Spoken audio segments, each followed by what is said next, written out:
Nur Suzaili Mokhtar merupakan seorang jurutera komputer Malaysia yang menjadi mangsa pembunuhan kejam pada 7 Oktober 2000. Beliau dirogol, diliwat dan dibunuh di dalam sebuah bas persiaran ketika dalam perjalanan untuk ke tempat kerjanya. Nur Suzaili dilahirkan pada 9 Jun 1976 di Kangar, Perlis. Beliau bekerja sebagai jurutera komputer di Kuala Lumpur. Nur Suzaili merupakan anak ketiga dan anak perempuan tunggal pada Mokhtar Ibrahim dan Harrison Hussein. Beliau lebih dikenali sebagai Suzy dan merupakan anak yang paling manja di dalam keluarganya.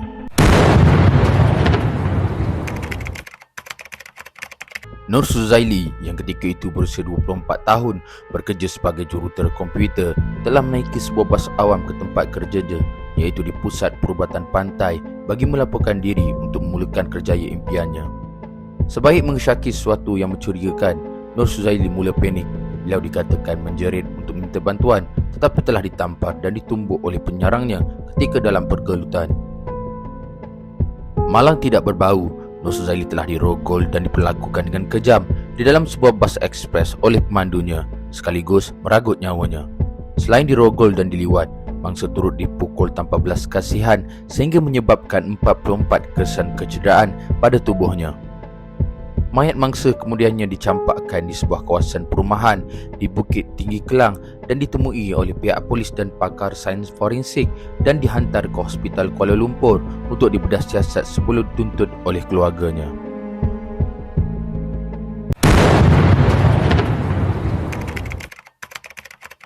Pelaku utama bagi kes rogol dan bunuh Nur Suzaili ialah Hanafi Mat Hassan. Beliau dilahirkan pada 1966 yang bekerja sebagai pemandu bas. Hanafi berasal dari Kampung Renek, Kota Baharu, Kelantan dan pernah berkahwin sebanyak 4 kali dan bercerai 3 kali. Anak bungsu beliau hasil dari perkahwinannya yang keempat telah meninggal dunia. Beliau ditahan oleh pihak polis di Terminal Bas Kelang 3 hari selepas kejadian. Salah seorang saksi ialah Ediven, seorang pelajar berusia 18 tahun yang sedang berbasikal ke tempat tuitionnya. Dia melihat sebuah bas di sepanjang lorong penggaga di Kelang dan mengesyaki ada sesuatu yang tidak kena. Dewan melihat seorang wanita tidak berpakaian di dalam bas itu dengan keadaan panik, mengetuk-ngetuk tangannya ke cermin tingkap yang sedikit gelap. Pemandu bas tersebut kemudiannya mengusir Dewan supaya beredar. Apabila bas itu mula bergerak, Dewan cuba mengejar. Tidak lama kemudian, 3 lagi orang awam turut serta membantu, iaitu seorang penunggang motosikal, seorang lelaki berusia 50-an dan seorang pengajar sekolah memandu. Keempat-empat mereka mengikuti bas itu sehingga sampai di bulatan Taman Ching Leong sebelum ia membelok ke Jalan Sambau. Dewan dengan berani menghampiri bas itu dan dia melihat Hanafi berjalan menuju ke arah tempat duduk pemandu sambil menurunkan seluarnya. Hanafi yang melihat keempat lelaki itu dengan pantas beredar yang kemudiannya telah dikatakan menuju ke arah bulatan Taman Ching Leong. Dilaporkan bahawa Hanafi telah mengikat tangan Nur Suzaili dengan selendang tudungnya, merogol serta meliwatnya. Setelah selesai, Hanafi menggunakan selendang yang sama untuk mencekik sehingga mati.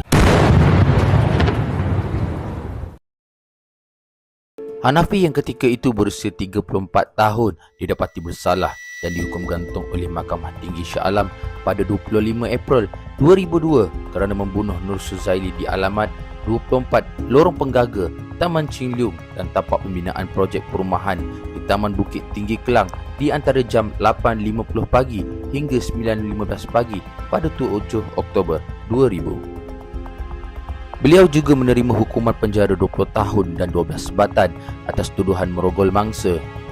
Hukuman penjara yang dikenakan itu adalah maksimum mengikut Seksyen 376 Kanun Kesesaan kerana membunuh.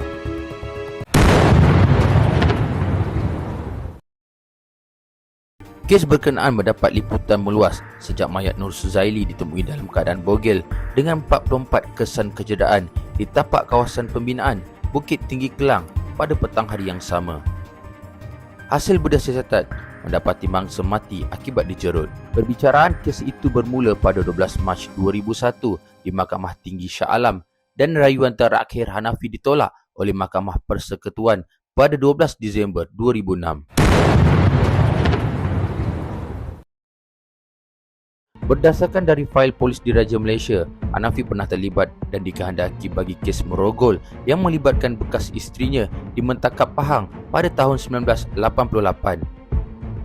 Tertuduh juga pernah terbabit dalam kes pecah amanah di Subang Jaya, Selangor pada 1994, di samping didapati bersalah bagi kes samun dan dikenakan 2 kali sebatan di Cukai Terengganu pada 1996. Pada subuh 19 Disember 2008, Hanafi maut di tali gantung di penjara Sungai Buloh, Selangor. Ketika itu, beliau berusia 42 tahun dan jenazahnya dibawa ke Hospital Kajang untuk dibedah siasat sebelum dituntut oleh keluarganya untuk dibawa pulang ke kampung halamannya di Binjai, Kelantan. Jenazahnya dikebumikan di tanah perkuburan Kampung Kubur Datu, Binjai kira-kira jam 6 petang.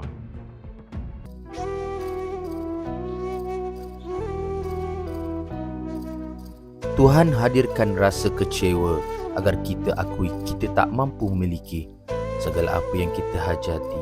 Kadang-kala kegagalan hadir untuk mengajarkan kita erti sebuah kesabaran.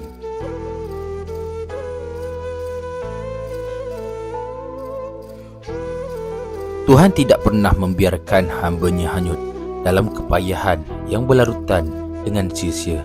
Pasti ada rencana indah untuk membayar semua kesengsaraan. Jika Allah telah mengujimu, itu tandanya kamu mampu. Maka bersemangatlah kerana takdir terbaik sudah menunggumu.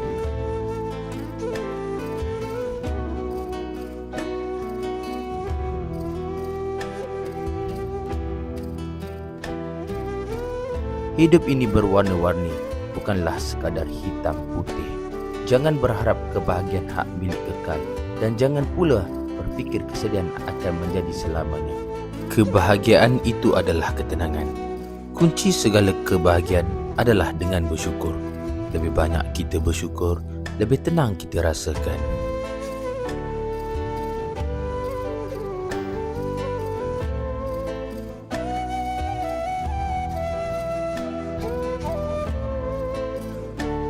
Untuk menggantikan kesedihan, yakinlah pada Allah Subhanahu Wa Taala yang menetapkan segala hal apa yang telah berlaku semalam. Tapi hargailah setiap kamu memiliki dan sabarlah menanti segala apa yang akan menghampiri esok hari.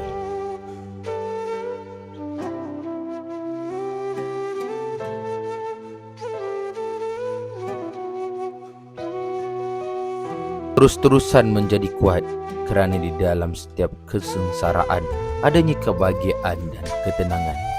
Yakinlah kesedihan semalam akan menjadi kebahagiaan hari ini bila kita bangkit daripada kemurungan.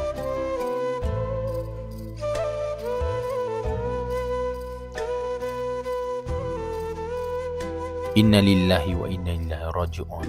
Salam takziah kepada seluruh ahli keluarga Allah yarhamah Nur Suzali binti Mokhtar. Semoga rohnya sentiasa dicucuri rahmat dan ditempatkan di kalangan orang-orang yang beriman.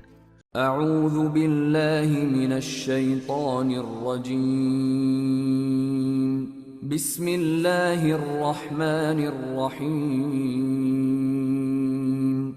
Alhamdulillahi rabbil alamin. Ar-Rahmanir Rahim. مالك يوم الدين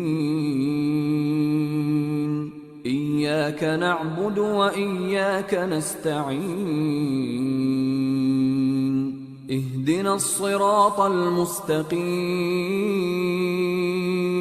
صراط الذين أنعمت عليهم غير المغضوب عليهم ولا الضالين